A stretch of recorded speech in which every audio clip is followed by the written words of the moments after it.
दोस्तों, सूरज हमारे निज़ाम शमसी का मरकज़ है और इसके गिर्द 9 अहम सियारे गर्दिश करते हैं, जिनमें अतारद, ज़ोहरा, ज़मीन, मरीख, मुश्तरी, नेपच्यून और प्लूटो काबिल ज़िक्र हैं। जदीद साइंसी तहकीक के मुताबिक प्लूटो को 2006 में हमारे निज़ाम शमसी से खारिज करार दिया गया। साइज़, हरारत और कीमियाई साख्त की बिना पर सूरज को डार्फ G2 के तौर पर एक दर्जा बंदी में शामिल किया गया। सूरज नहायत पेचीदा केमिस्ट्री का हामिल है, जिसका मतलब ये है कि ये हीलियम से भारी केमिकल पर मुश्तमिल है। सूरज हर सेकंड में 4 मिलियन टन हाइड्रोजन खर्च करता है, जिससे ये पता चलता है कि सूरज 75% हाइड्रोजन, 23% हीलियम और 2% दूसरे भारी अनासर पर मुश्तमिल है। साइंसदान इस नतीजे पर पहुंचे हैं कि सूरज अपनी कोर में जमा शुदा हाइड्रोजन को अगले 5 अरब साल तक जलाना जारी रखेगा और इसके बाद हीलियम सूरज का प्राइमरी ईंधन बन जाएगा। दोस्तों, ये तो साइंसदानों का ख्याल था, मगर असल हकीकत तो सिर्फ और सिर्फ अल्लाह ताला को ही मालूम है। नाजरीन, ज़मीन जैसे 10 लाख सैयारे सूरज के अंदर समा सकते हैं। तकरीबन हर 11 साल के बाद सूरज मजमूई तौर पर अपनी मकनातीसियत यानी पोलैरिटी पलटता है। इसका शुमाली मकनातीसी कुतब जनूबी कुतब बन जाता है, जबकि जनूबी कुतब शुमाली कुतब में तब्दील हो जाता है। सूरज जमीन से करीब तरीन सितारा है, जो कि तकरीबन 150 मिलियन किलोमीटर है।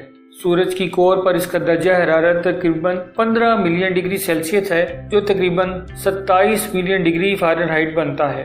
अगर 1 अरब टन बारूद हर सेकंड में धमाका किया जाए तो सूरज की पैदा की गई तवानाई का मुकाबला किया जा सकता है।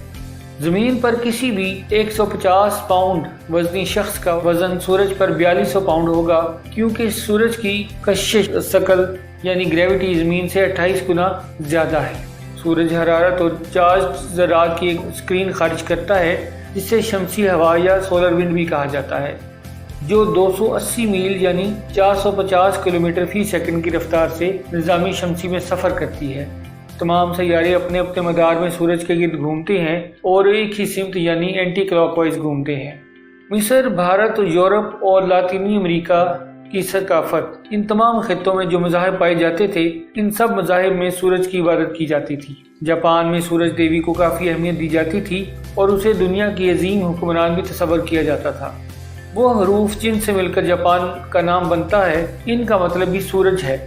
जापान के परचम में चढ़ते सूरज को ही दिखाया गया है। मिस्र में एहराम से दरियाफ्त होने वाली ममीज पर टैटूज बने हुए हैं, जिनसे सूरज की इबादत जाहिर होती है। 16वीं सदी में निकोलस कोपरनिकस का कहना था कि ये जमीन सूरज के गिर्द घूमती है, ताहम कई साल तक निजाम शमसी के इस नजरिए को कबूल नहीं किया गया। बिलाखिर न्यूटन ने हरकत के कवानीन यानी लॉ ऑफ मोशन पेश किए, जिससे उसके नजरिए को तकवीत मिली।